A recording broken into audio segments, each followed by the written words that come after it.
आलिया भट्ट, रणवीर सिंह, अमिताभ बच्चन, शिल्पा शेट्टी, अनुष्का शर्मा, विराट कोहली, पंकज त्रिपाठी और इन सबके ऊपर आते हैं सुनील शेट्टी। इन सब में एक बात कॉमन है कि ये लोग इंडिया के बहुत बड़े सेलिब्रिटीज हैं, लेकिन इन लोगों में एक बात और कॉमन है। रिसेंटली इन सारे ही सेलिब्रिटीज ने इंडिया के काफी सारे स्टार्टअप्स में काफी सारी इन्वेस्टमेंट्स करी हैं। का मतलब यह कि इन लोगों ने स्टार्टअप्स में फंडिंग करी है, बहुत अर्ली स्टेज फंडिंग्स लगाई हैं। लेकिन बात यह आती है यार कि इस टाइम पर इंडियन स्टार्टअप इकोसिस्टम में जब हमारे पास ऑलरेडी काफी सारे इन्वेस्टर्स हैं, काफी सारे एंजल इन्वेस्टर्स हैं, काफी सारे वेंचर कैपिटलिस्ट हैं, ऑलरेडी इस टाइम पर इंडिया के मार्केट में इन्वेस्टर्स भरे पड़े, फ्लडेड है, तो ऐसा क्यों है कि स्टार्टअप्स इन सेलिब्रिटीज के पास जा रहे हैं पैसा उठाने के लिए, and as well vice versa कि सेलिब्रिटीज अपना कोर धंधा एक्टिंग को छोड़कर, फिल्म इंडस्ट्री को छोड़कर स्टार्टअप्स में पैसा लगा क्यों रहे हैं।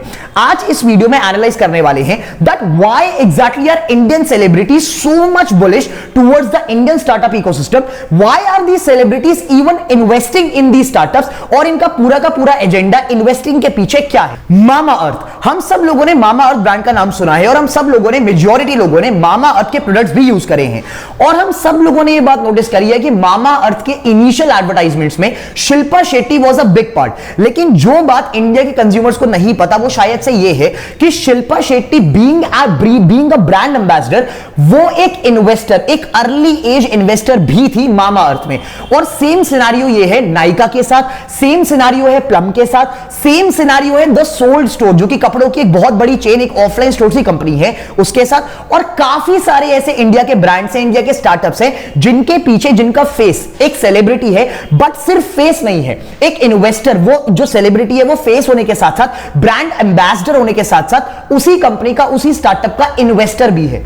बट ऐसा हो क्यों रहा है? Why is it happening that Bollywood celebrities अपनी इंडस्ट्री को छोड़कर, फिल्म इंडस्ट्री को छोड़कर, उस बिजनेस को छोड़कर बाकी और स्टार्टअप्स में अपना पोर्टफोलियो को डाइवर्सिफाई कर रहे हैं। रिसेंटली अगर आपने न्यूज पढ़ी हो, कॉर्पोरेट न्यूज को फॉलो करा हो, सुनील शेट्टी इसमें से एक बहुत बड़ा रोल प्ले कर रहे हैं। सुनील शेट्टी ने रिसेंटली काफी सारे स्टार्टअप्स में बहुत हेवी अमाउंट्स इन्वेस्ट करे और as per the report Sunil Shetty आने वाले 2-3 सालों में भी, 5 सालों में काफी ज्यादा बुलिश रहने वाले हैं अपने इंडिया के स्टार्टअप्स के इकोसिस्टम में अपनी इन्वेस्टमेंट्स को लेके। But the point is again, why exactly are these Indian celebrities behind the Indian startups, जबकि हमारे पास इतने बड़े बड़े वेंचर कैपिटल फर्म्स हैं। अब तो इंडिया के साथ साथ ग्लोबल वेंचर कैपिटल फर्म्स भी इंडिया में आ चुके हैं। We have SoftBank, we have Tiger Global जैसे बड़े ब्रांड्स, बड़े वेंचर कैपिटलिस्ट जो कि भाई साहब इंडिया के स्टार्टअप्स को बैक कर रहे हैं। तो यहां पर सेलिब्रिटीज क्यों आ रहे हैं? Why are they chasing the Indian startup ecosystem? इस पूरे सिनेरियो के ना 3-4 बहुत बड़े रीजंस हैं जिसको आज इस वीडियो में काफी डीपली एनालाइज करने वाले हैं। So why are Indian celebrities exactly behind the Indian startup ecosystem? Reason number 1, abnormal returns. हम सब लोगों ने फाइनेंस की दुनिया में देखा है कि भाई साहब जो रिटर्न्स का, इंडिया के रिटर्न्स का रेशियो है वो इतना कुछ खास नहीं है। मतलब अगर आप रियल एस्टेट में पैसा लगाएंगे तो आपको एक 7-8% का, 5-6% का एनुअल रिटर्न मिलेगा। सेम सिनारियो एफडी में है, stock market, debt market, capital markets में रिटर्न थोड़ा सा ज्यादा है, वगैरह वगैरह।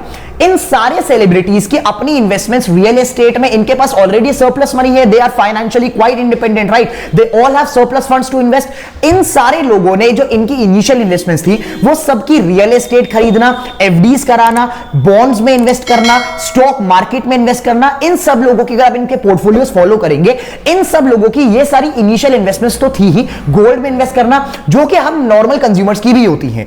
बट रिसेंटली पिछले 5-10 सालों में हमने एक बहुत बड़ी बात नोटिस करी। इंडिया के स्टार्टअप इकोसिस्टम में अब तक जिसने भी इन्वेस्ट किया और ढंग तरीके से इन्वेस्ट किया, मतलब एक अच्छे स्टार्टअप में इनिशियल लेवल पर पैसा लगाया, हमने ये चीज नोटिस करी कि इंडिया के स्टार्टअप इकोसिस्टम ने उस इन्वेस्टर को काफी बड़े एबनॉर्मल रिटर्न्स दिए। एबनॉर्मल रिटर्न्स का मतलब क्या है कि मार्केट में अगर एक एवरेज रिटर्न, एक एवरेज इन्वेस्टमेंट में 10 से 15% है, तो स्टार्टअप्स में वही इन्वेस्टमेंट्स भाई साहब 100, 200% तक रिटर्न्स प्रोवाइड कर रहे हैं। अब यहां पर एबनॉर्मल रिटर्न्स का जो सिनेरियो है ना, ये बात अश्नीर ग्रोवर ने भी अपने पॉडकास्ट में बोली थी कि इंडिया के कुल मिलाकर जो फाइनेंस का सेगमेंट है, इंडिया के कुल मिलाकर जो मनी मार्केट का सेगमेंट है, कैपिटल मार्केट का सेगमेंट है, अगर आप उसको डीपली एनालाइज करेंगे तो कोई भी इन्वेस्टर चाहे कितना ही अच्छा, कितनी ही बढ़िया इन्वेस्टमेंट करे, वो एबनॉर्मल रिटर्न्स नहीं निकाल सकता। वो वही रिटर्न्स निकालेगा जो मार्केट में एवरेज चल रहे हैं। हो सकता है अगर इन्वेस्टर बहुत ही बड़े लेवल का है तो एवरेज रिटर्न से कुछ 2-4% ऊपर निकाल लेगा। बट स्टार्टअप्स का सिनेरियो ऐसा नहीं होता। फॉर एग्जांपल एक स्टार्टअप जो कि न्यूट्रिशन बेस्ड स्टार्टअप है, जो कि इस टाइम पर हेल्थ सप्लीमेंट्स बनाता है।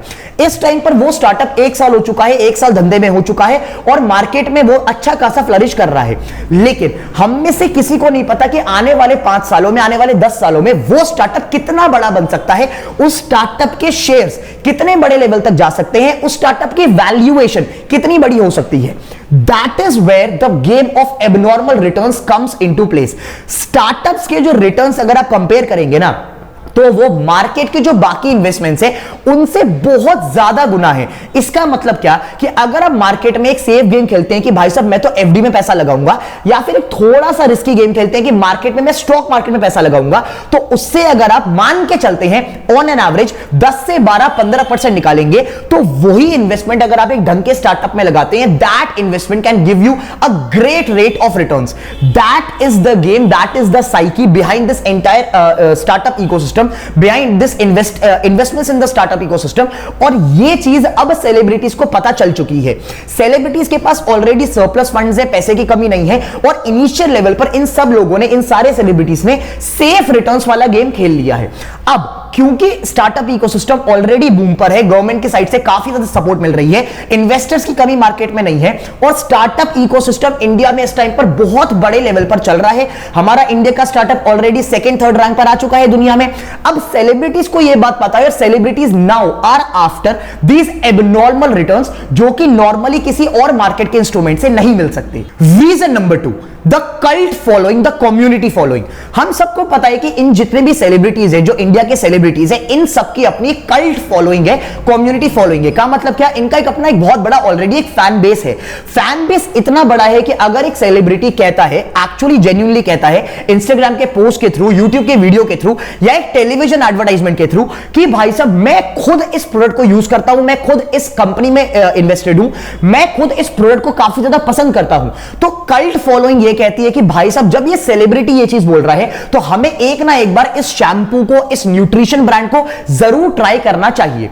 That is where the game is. आप लोगों ने देखा होगा कि ये ज्यादातर सेलिब्रिटीज जो होते हैं ना, ये सारे के सारे स्टार्टअप्स का फेस होते हैं। फेस का क्या मतलब, ये सारे के सारे स्टार्टअप्स के ब्रांड एम्बेसडर बन जाते हैं, और जितने भी मार्केट में इनके यूट्यूब पे एड्स चलते हैं, टेलीविजन पे एड्स चलते हैं, उन सब में इन्हीं का फेस, इन्हीं सेलिब्रिटीज का फेस दिखाई देता है। लेकिन एक सिनेरियो और भी है। सिनेरियो ये है कि इन सेलिब्रिटीज को यह पता है कि इनके पास एक बहुत बड़ी कल्ट फॉलोइंग है, और ये लोग अपनी प्रमोशंस करके, अपने फेस वैल्यू को यूज करके किसी भी ब्रांड को रातों रात उठा सकते हैं।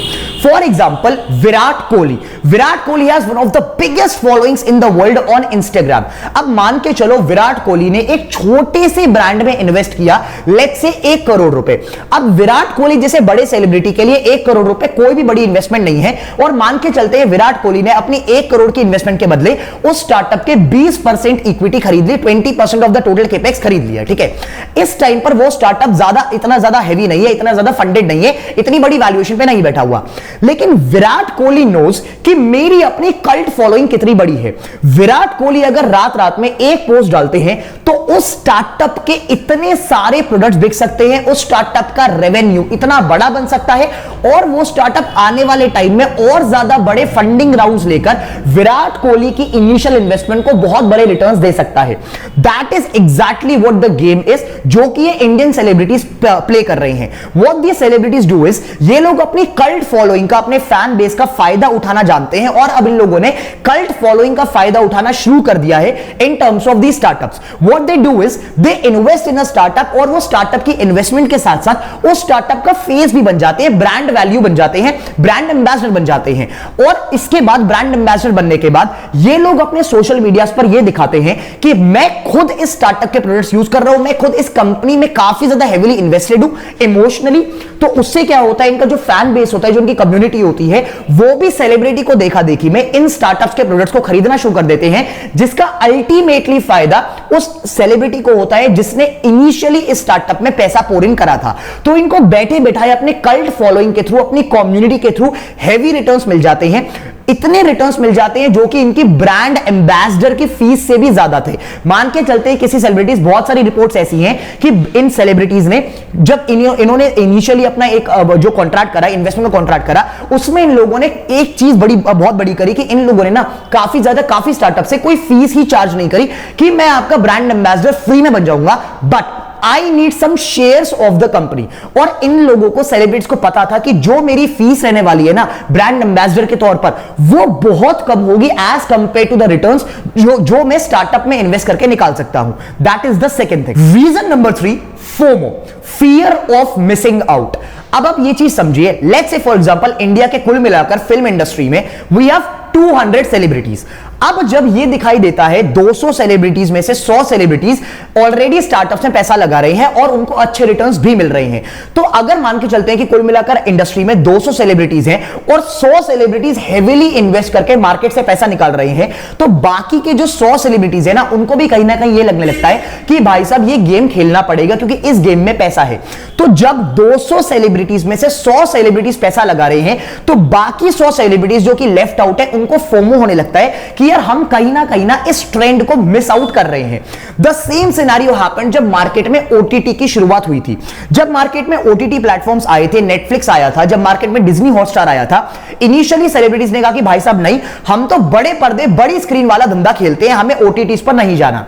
हुआ क्या, ओवर द टाइम इनका जो पूरा कल्चर था, इनकी जो पूरी कम्युनिटी थी सेलिब्रिटीज की, इनमें से काफी सारे सेलिब्रिटीज ओटीटी पर शिफ्ट होने लगे और जो बड़े बड़े नाम थे, जो बड़े बड़े सेलिब्रिटीज थे, उनको कहीं ना कहीं ये लगने लगा कि भाई साहब हम तो मिस आउट कर रहे हैं इस ट्रेंड पर। तो यहां पर एक फोमो का फैक्टर बहुत बड़ा आया। उन बड़े सेलिब्रिटीज ने भी बाकी अपनी कल्ट को देखकर, बाकी कम्युनिटी को देखकर और सेलिब्रिटीज को देखा देखी में बाकी सारे सेलिब्रिटीज ने भी ओटीटी प्लेटफॉर्म पर एंट्री ले ली। The same thing is happening with the startup ecosystem as well. Initially कुछ इन्वेस्टर्स ने, कुछ सेलिब्रिटीज ने स्टार्टअप्स में इन्वेस्टमेंट करनी शुरू करी, इनके फेस बने, ब्रांड एम्बेसडर्स बने और काफी ज्यादा बड़े रिटर्न्स मार्केट से निकाल लिए। जब ये बात बाकी सारे सेलिब्रिटीज को पता चली, इनकी कम्युनिटी को पता चली, तो इनको ये समझ में आया कि भाई साहब स्टार्टअप्स में तो बहुत पैसा है और हम इस ट्रेंड पर मिस आउट कर रहे हैं।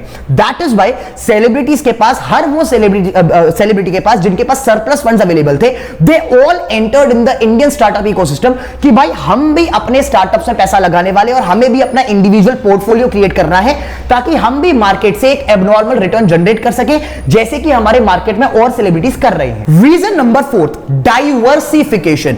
हम सबको पता है भाई साहब कि जो फिल्म इंडस्ट्री का धंधा है, the entire film industry, that is a very volatile business. हम लोगों ने काफी सारे सेलिब्रिटी से ये सुना भी है कि भाई साहब इसका कुछ पता नहीं होता कि कब मार्केट में क्या ट्रेंड आ जाता है, कब मार्केट में क्या हो जाता है। अभी रिसेंटली हमने देखा कि कोविड के टाइम से ये मार्केट एकदम से बिल्कुल डाउन हो गई, एकदम से इन सारे सेलिब्रिटीज, क्योंकि मार्केट में पैंडेमिक आ गया, लॉकडाउन्स लग गए, स्क्रीन्स बंद हो गई, तो ये पूरी फिल्म इंडस्ट्री एकदम से क्रैश की स्थिति पर आ गई।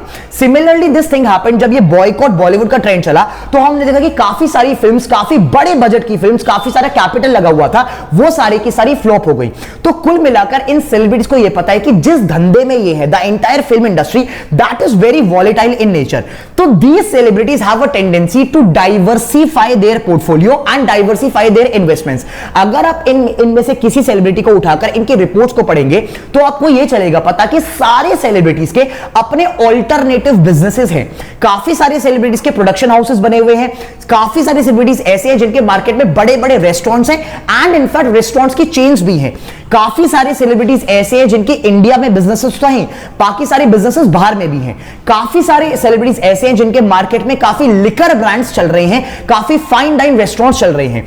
तो कुल मिलाकर these celebrities have actually diversified their investments ताकि ये लोग मार्केट में टिक सके, सेफ गेम खेल सके, क्योंकि फिल्म इंडस्ट्री का भरोसा नहीं है। तो कुल मिलाकर इस पूरे इंडियन स्टार्टअप इकोसिस्टम में इन्वेस्टमेंट करने के पीछे एक बहुत बड़ा लॉजिक ये है कि इन सेलिब्रिटीज को ना अपना पोर्टफोलियो डाइवर्सिफाई करना है, क्योंकि फिल्म इंडस्ट्री वाले बिजनेस का कोई इतना ज्यादा भरोसा नहीं है कि वो रेगुलर अर्निंग्स देगा।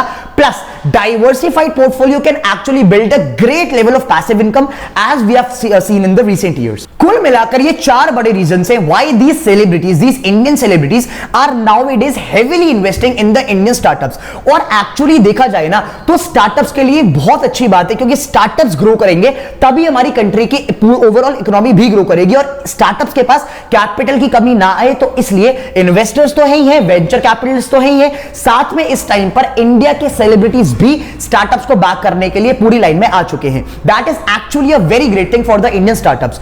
मैं रेफरेंस के लिए ना एक केस स्टडी, एक पूरा आपका लिंक अटैच करने वाला हूं, एक पूरी शीट अटैच करने वाला हूं डिस्क्रिप्शन में, ताकि आपको यह चल जाए पता, आप लोग ये स्टडी कर सके कि कौन कौन से सेलिब्रिटी ने किन किन स्टार्टअप में पैसा लगाया हुआ है। For your information, how did you find the video? अगर आपको वीडियो पसंद आती है, make sure to hit the like button, hit the subscribe button, comment करके जरूर बताना कि what is your opinion on this entire investments being done by this Indian celebrities in the Indian startup ecosystem. That's it from my end today. आज के लिए बस इतना ही, मिलते हैं आपसे एक नेक्स्ट वीडियो में, एक बेटर वीडियो में।